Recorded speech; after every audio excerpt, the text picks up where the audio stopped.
Olá! Hoje a gente vai mergulhar numa história, um mito atemporal sobre dever, sobre esperança e sobre o preço gigantesco que às vezes se paga por ela. Essa é a história de O Percursor. Então, vamos lá. A premissa é tão simples quanto assustadora, né? Um grupo pequeno enviado para cumprir uma tarefa que vai decidir o destino de todo mundo, sabendo que as chances estão, bem, totalmente contra eles. A nossa história começa com uma ordem antiga, sabe? Um juramento sagrado, uma missão que foi passada por gerações. E o objetivo não é sobre conquista, mas sobre um aviso. E olha, e é aqui que está o ponto-chave de toda a história, o que define tudo. Os percursores não são os heróis que vão lutar a batalha final. Eles são os mensageiros. O trabalho deles não é derrotar o mal, mas sim anunciar que ele está chegando para que o mundo e o tal do escolhido possam se preparar. É uma missão sobre um tipo diferente de heroísmo, um heroísmo de sacrifício anônimo, desde o primeiro passo. E estes são os nossos guerreiros, o grupo que recebeu essa missão monumental. 9 jovens liderados por Kairos. No comecinho da jornada, eles são mais que uma equipe, né? Eles são um símbolo de união e de esperança, a primeira barreira contra a escuridão que está vindo. E com essas palavras poderosas do comandante deles, a missão começa. Não é só uma ordem, é quase uma bênção e uma profecia do peso que eles carregam. Marchem para a glória. Uma glória que, como a gente vai ver, não vai ser cantada em canções, mas se paga em silêncio. Mal a jornada começa e a realidade bate à porta. E bate com força. Cada sino que for tocado, cada aviso que for enviado, vai ter um custo terrível e muito pessoal. E o padrão, ele se estabelece de forma brutal e rápida. Nos Campos Verdes, a Nicole toca o primeiro sino e se torna a primeira a cair, cercada por lobos.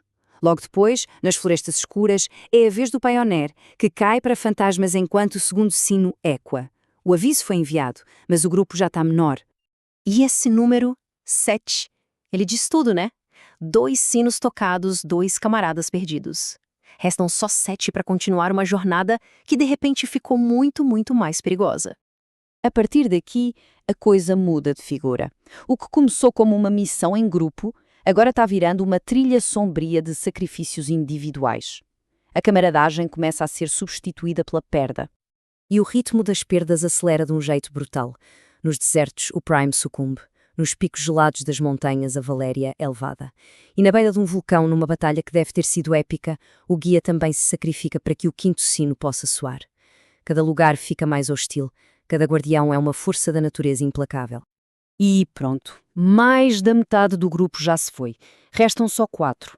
O peso nos ombros dos que sobraram, especialmente do Kairos, deve ser quase inimaginável.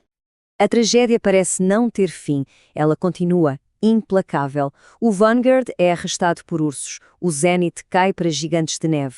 E a Alana, talvez a mais comovente de todas as perdas, gravemente ferida depois de lutar com feras noturnas, ela usa as últimas forças que tem para tocar o 8º sino, antes de morrer.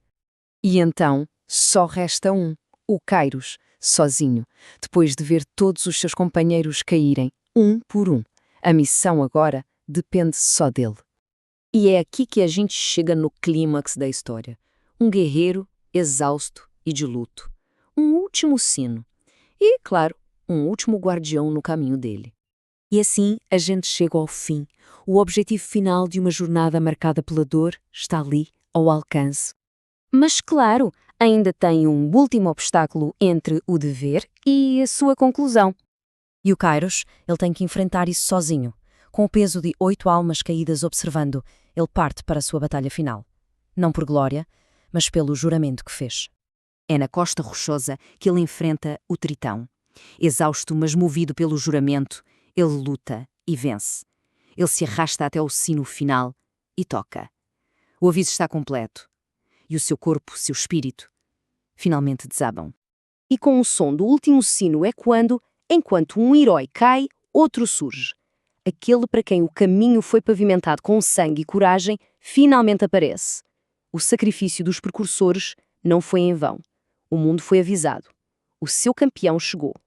E estas são as palavras ditas ao Kairos quase morrendo ali. Um reconhecimento final de que a fé dele e a dos seus 8 camaradas foi devidamente honrada. O sacrifício deles preparou o palco para a vitória de outro, a glória de outro nome. E isso nos deixa com aquela questão que paira sobre toda a história, não é? A história celebra o escolhido, aquele que luta a grande batalha sobre os holofotes, mas e aqueles como os precursores, aqueles cujo sacrifício imenso torna essa vitória possível, essa glória silenciosa, anónima, é de alguma forma menos heroica? Fica aí a reflexão. Obrigado por acompanhar.